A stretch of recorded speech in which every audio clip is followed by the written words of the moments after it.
Good morning, how you doing? I'm Yalik, and I don't even have time to be making this video, but I'm making it because I thought it would be instructive, and yeah, so I guess we'll just keep it fairly quick and simple. But I wanted to talk about shock mines because I'm always on about shock mines, telling people that they're not doing what they think they're doing. To be honest, I would love to hear theories on what you think shock mines are good for.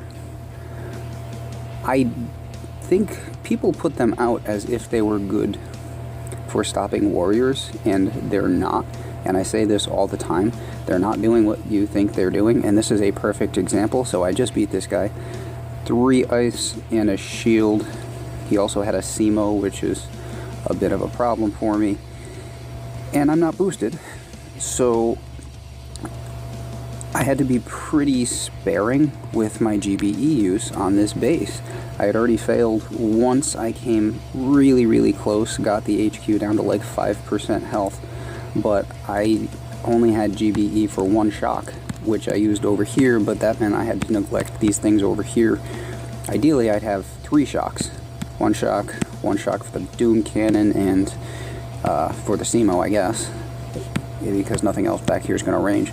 And a shock for flamethrower and rocket launch, shock launcher. I always do that, shock launcher over there.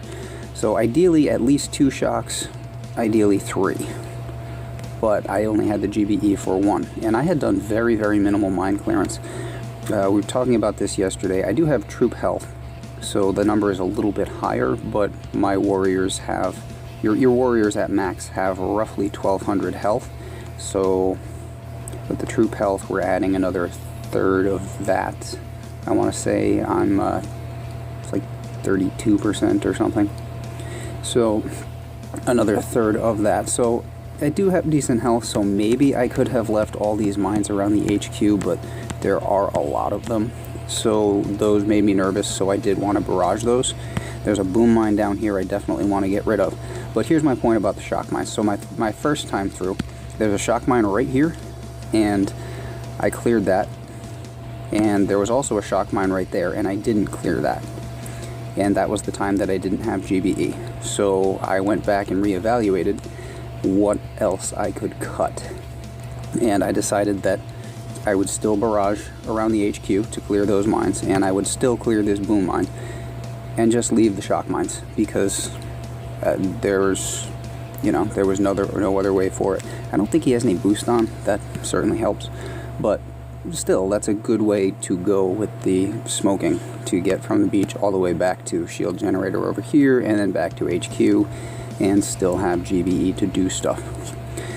So that's the setup, and you can observe what happens. Again, left not just 1 shock mine, but 2 shock mines. I also need to have GBE for critters, which I'm going to throw in the middle of the run, because I do the smokes in a slightly unconventional way here too, starting from about here on, because I want to distract the SEMO. And you can see that my warriors have been shocked, and I've just laid out the path of smoke well ahead of time and threw the critters onto the HQ, so that way the SEMO is not picking off my warriors one by one, because the SEMO fires every second, and is basically one-shotting those warriors with a little bit of damage. So here I was in pretty good shape. I had like 50 GBE, I want to say 47, 50 GBE, so had enough for another batch of critters and safely the 2 shocks. And he's going to go down. Didn't have one for the Doom Cannon, but yeah, you make do. No GBE for med kits on that hit, so we cut those too. But as you see in the middle of the run, I laid the smoke out in advance, the path all the way up the base. And yeah, I mean, I got hit by the shock mines, but the warriors run so quickly that they ended up all catching up. I mean, the ones who survived, I'm sure a few died, but they all ended up catching up to the rest of the formation before I ran out of smoke up here. I'll play that one more time quickly so we can watch the relevant part once more. I don't know what the shock mines are doing in people's minds, but So right here. They're not against warriors anyway. They are not doing pretty much jack all. Okay, so now that's the second batch of warriors caught by the second shock mine. And yeah, they're a little late catching up, but they're going to run past those critters, and now they're in the clear. And still have time on the smoke timer. Everybody's caught up and, you know, still had like 10% left on the smoke timer there. That easy. So this is why I say all the time that the shock mines are nothing more than a nuisance and can really be ignored when you're using warriors.